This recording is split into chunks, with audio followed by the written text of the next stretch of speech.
ಯೆಹೋವನು ತನ್ನ ನುಡಿಯನ್ನು ಭೂಲೋಕಕ್ಕೆ ಕಳುಹಿಸುತ್ತಾನೆ, ಆತನ ವಾಕ್ಯವು ಬಹು ವೇಗಶಾಲಿಯಾಗಿದೆ. ಸೋಮವಾರ 2 ಸೆಪ್ಟೆಂಬರ್ 2024 ಈ ದಿನದ ವಾಕ್ಯ ಧ್ಯಾನಕ್ಕಾಗಿ ನಾನು ಆರಿಸಿಕೊಂಡಿರುವಂಥ ವೇದ ಭಾಗವು ಯೆಹೋಶುವನ ಗ್ರಂಥ 14 ಅಧ್ಯಾಯದ 10 ವಚನ.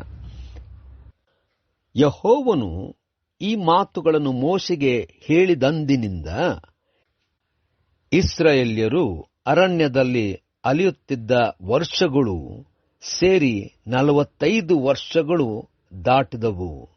ಯೆಹೋವನು ತಾನು ನುಡಿದಂತೆಯೇ ಈ ಕಾಲವೆಲ್ಲ ನನ್ನನ್ನು ಜೀವದಿಂದುಳಿಸಿದ್ದಾನೆ.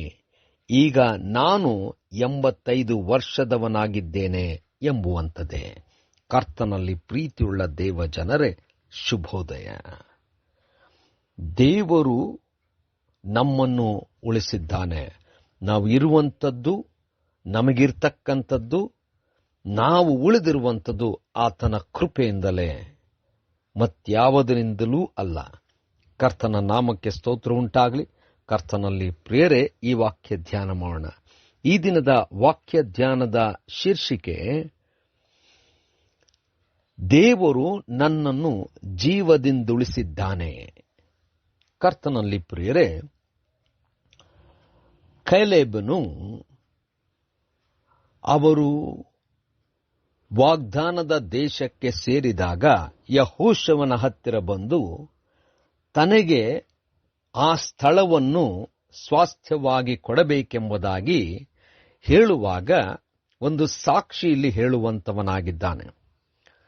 ದೇವರು ತಾನೇ ನನ್ನನ್ನು ಜೀವದಿಂದುಳಿಸಿದ್ದಾನೆ ಎಂಬುದಾಗಿ ಹೇಳುವಂತವನಾಗಿದ್ದಾನೆ. ಕಾರಣ, ದೇವರನ್ನು ನಂಬಿದಂತ ಅಥವಾ ದೇವರ ಕಾರ್ಯದಲ್ಲಿ ದೇವರ ಶಕ್ತಿಯಲ್ಲಿ ನಂಬಿದಂತ ಇಬ್ಬರು ಮಾತ್ರವೇ, ಅಂದರೆ ಯೆಹೋಶುವ ಮತ್ತು ಕಾಲೇಬ್ ಮಾತ್ರವೇ ಜೀವದಿಂದ ಉಳಿದಿದ್ದರು. ಆ ದಿವಸದಲ್ಲಿ ಇಸ್ರಾಯೇಲ್ಯರಲ್ಲಿ ನಂಬದೆ ಹೋದ ಯಾರೂ ಕೂಡ ಕಾನಾನ್ ದೇಶಕ್ಕೆ ಸೇರಲಿಲ್ಲ, ಉಳಿಯಲಿಲ್ಲ. ಅದಕ್ಕೆ ಕಾಲೇಬನು ದೇವರು ತಾನೇ ನನ್ನನ್ನು ಜೀವದಿಂದ ಉಳಿಸಿದ್ದಾನೆ ಎಂಬುದಾಗಿ ಹೇಳುವಂತವನಾಗಿದ್ದಾನೆ. ಕರ್ತನಲ್ಲಿ ಪ್ರಿಯರೇ, ನಾವು ನಮ್ಮ ಜೀವಿತ ಕಾಲದಲ್ಲಿ ಉಳಿದಿರುವಂಥದ್ದು ಯಾವ ರೀತಿಯಾದಂಥ ಸೌಕರ್ಯಗಳಿಂದಾಗಲಿ, ನಮ್ಮಲ್ಲಿರ್ತಕ್ಕಂಥ ಆರೋಗ್ಯದಿಂದಾಗಲಿ, ನಮ್ಮಲ್ಲಿರ್ತಕ್ಕಂಥ ಸ್ಥಾನಮಾನಗಳಾಗಲಿ, ಅಥವಾ ನಮ್ಮ ಪ್ರಾರ್ಥನೆ, ನಮ್ಮ ಸೇವೆ, ನಾವು ಮಾಡಿದಂಥ ಯಾವ ಒಳ್ಳೆ ಕಾರ್ಯ, ಇದು ಯಾವುದೂ ನಮ್ಮನ್ನು ಉಳಿಸುವುದಿಲ್ಲ, ಉಳಿಸಿಲ್ಲ. ನಮ್ಮನ್ನು ಉಳಿಸಿರುವುದಾದರೆ ಅದು ಜೀವ ಸ್ವರೂಪನಾದಂಥ ದೇವರೇ ತನ್ನ ಕೃಪೆಯಿಂದಾಗಿ ನಮ್ಮನ್ನು ಈವರೆಗೂ ಉಳಿಸಿದ್ದಾನೆ. ತನ್ನ ಕಾರ್ಯ, ತನ್ನ ಚಿತ್ತ ನೆರವೇರಿಸಿಕೊಳ್ಳಬೇಕು.